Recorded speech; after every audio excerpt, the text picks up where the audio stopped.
Friends, एक पक्षी सबसे ज्यादा सुरक्षित एक पिंजड़े में होता है, लेकिन क्या वो इसीलिए बना है या फिर वो आकाश की ऊंचाइयों को चूमने और आजाद घूमने के लिए दुनिया में आया है? फैसला आपका है।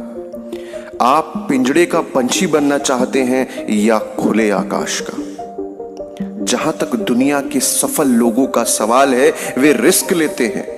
अगर आप नहीं लेते हो तो हो सकता है आज आप बिल्कुल सुरक्षित हो, आपके शरीर पर एक भी घाव ना हो, लेकिन जब आप अपने भीतर झांकोगे तो आपको अपने अंदर जरूर कुछ ऐसे जख्म दिख जाएंगे जो आपके द्वारा अपने सपनों के लिए कोई प्रयास ना करने के कारण आज भी हरे होंगे। दोस्तों, हम सबकी जिंदगी में कभी ना कभी ऐसे मोड़ आते हैं जब जमी हुई नदी के रूप में कोई बड़ी बाधा या चैलेंज हमारे सामने आ जाता है और ऐसे में हमें कोई निश्चय करना होता है।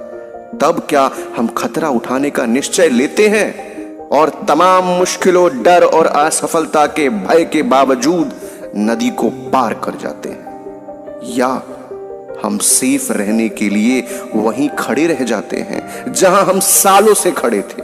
तो दोस्तों, ऐसी ही मोटिवेशन के साथ हम लेकर के आए हैं आपके लिए एक बहुत ही शानदार कहानी जो आपके जीवन में एक बहुत ही महत्वपूर्ण बदलाव कर सकती है। आइए कहानी को सुनते हैं। सुमित और रोहित लद्दाख के एक छोटे से गांव में रहते थे। एक बार दोनों ने फैसला किया कि वे गांव छोड़कर शहर जाएंगे और वहीं कुछ काम धंधा खोजेंगे।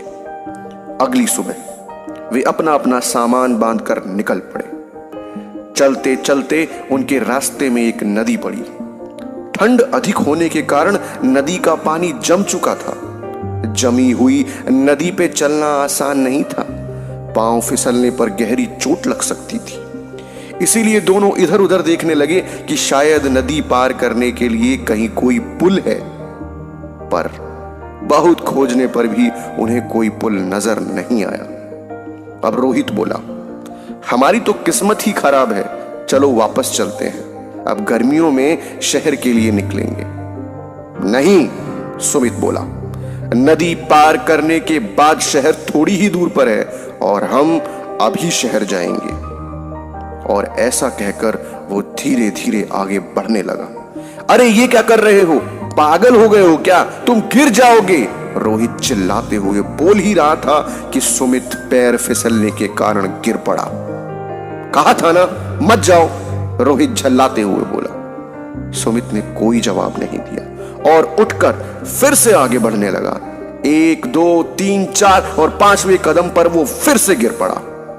रोहित लगातार उसे मना करता रहा, मत जाओ, आगे मत बढ़ो, गिर जाओगे, चोट लग जाएगी, लेकिन सुमित आगे बढ़ता रहा। वो शुरू में 2-3 बार गिरा जरूर, लेकिन जल्द ही उसने बर्फ पर सावधानी से चलना सीख लिया और देखते देखते नदी पार कर गया।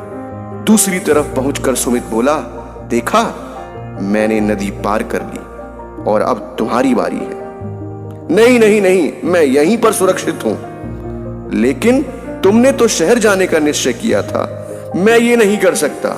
नहीं कर सकते या करना नहीं चाहते, सुमित ने मन ही मन सोचा और शहर की तरफ आगे बढ़ गया। तो दोस्तों, इस कहानी से अगर आपको जरा सी भी प्रेरणा मिली है तो प्लीज कहानियों का ढाबा चैनल को सब्सक्राइब कीजिएगा, वीडियो को लाइक कीजिएगा। हम आपके लिए ऐसी ही शानदार कहानियां सदैव लाते रहेंगे।